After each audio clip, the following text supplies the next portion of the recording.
Business editor Richard Southern joins us now. And Richard, more red flags are being raised over Air Canada's bid to buy Air Transat. Yeah, who knows if this is going to happen now or not, Maliha. Last year, Air Canada announced a deal whereby it was going to buy its rival, Air Transat, for $720 million. But today, the European Union Commission says it's going to launch an in-depth investigation into this deal. The EU, Maliha, is worried about a lack of competition. There's going to be Air Transat had all these European routes, and now if Air Canada owns them, the concern is that perhaps prices for consumers will rise. And, Air Transat with this deal would control more than 60% of transatlantic air travel from Canada to the EU. So we'll see whether or not the European authorities give their blessing to this deal or not. Of course, there's many things that could sink it. All the changes that have happened in the air travel business over the past few months could also sink this deal. So we're going to keep a close eye on it. Tough going for the airline guys right now, Maliha. Certainly will be interesting to watch. I know a lot of people are already looking forward to upcoming trips. I've been talking about that, but there's nowhere to go and there's no one to take me anywhere. So it's just wishful thinking. A trip maybe to my balcony. That's the best I can hope for right now, Maliha. Trip to my backyard is always exciting. I look forward to it every morning.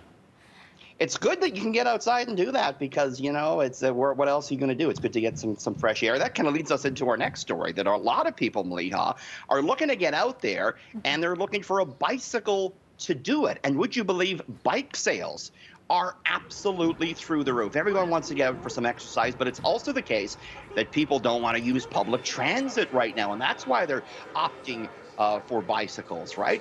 I talked to the owner of Sweet Pete's Bike Shop in Midtown Toronto today, and he said he's been in the bike business 25 years.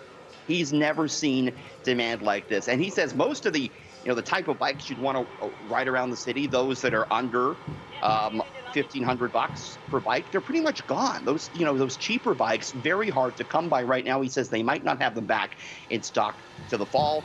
We've also seen sales of e-bikes go sharply higher. So there you go. A lot of people looking to get on their bike these days.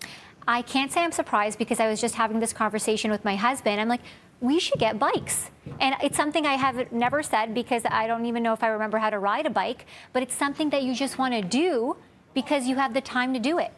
And you could social distance on it. And of course, just today, Toronto City Council talking about maybe expanding the bike lanes in the city. So it's an in thing right now. Totally. Now, restaurants are starting to reopen in many parts of the world. And Richard, you're looking at one South Korean cafe that's found an interesting way to limit human contact. Yeah, well, get rid of the humans altogether.